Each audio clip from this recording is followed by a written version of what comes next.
দাজ্জালের কয়টা চোখ? কয়টা? আমার যারা বক্তব্য, কেউ বলছে যে একটা, কেউ বলছে দুটা, কেউ বলছে তিনটা। যারা দুটো বলেছেন তারা আমারই মনে হয় বক্তব্য শুনেছেন, যেমন এক ভাই বলছেন, বুঝতে পেরেছেন? এক মাদ্রাসার প্রোগ্রামে ছিলাম মালদায়, জিজ্ঞেস করছি দাজ্জালের চোখ কয়টা, বলছে একটা। এখানে একটা। আবার জিজ্ঞেস করছি, প্রচুর লোক, চতুর্দিকে হাত দিয়ে ইশারা করছি, কোন দিক থেকে যদি সঠিক উত্তরটা চলে আসে, দাজ্জালের চোখ কয়টা? একটা। সবাই একটা একটা যখন করছে, স্টেজে যে সমস্ত আলেমরা বসে আছেন মনে মনে হয়তো ভাবছেন যে ফৈজি সাহেব হয়তো একটু বধির আছে, কানে কম শুনেন, শুনতে পাচ্ছেন না। তখন স্টেজ থেকে বলছেন দাজ্জালের চোখে একটা। যে বলছে দাজ্জালের চোখে একটা, তাহলে পড়লাম কি আর শুনলাম কি? যে দাজ্জালের চোখ দুটো। কয় চোখ কানা?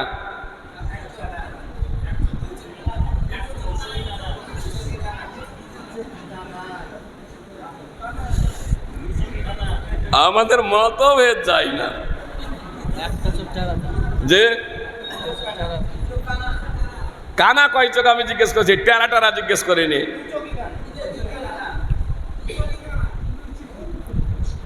নিশ্চিত রূপে বলুন, যারা আমার বক্তব্য শুনেননি তারা পড়েছেন না শুনেছেন?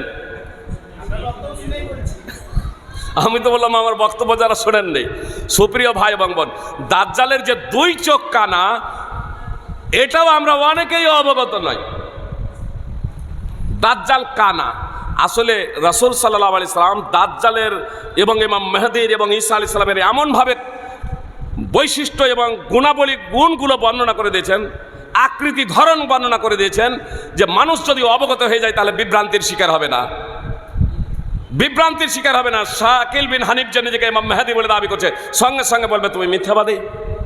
মির্জা গোলাম আহমদ কাদিয়ানী যে নিজেকে নবী বলে দাবি করলো, ঈসা বলে দাবি করলো, ইমাম মেহেদী মুসলমানদের সামনে যখনই বলতো তখন সঙ্গে সঙ্গে মুসলমানরা বলতো তুমি মিথ্যাবাদী। মুহাম্মদ সাল্লাল্লাহু আলাইহি সাল্লাম যা ভবিষ্যৎবাণী করেছেন তারই হচ্ছে তুমি একজন। কিন্তু আমরা বিভ্রান্ত হয়ে যাচ্ছি সঠিক বিষয় সম্পর্কে অবগত না হওয়ার কারণে।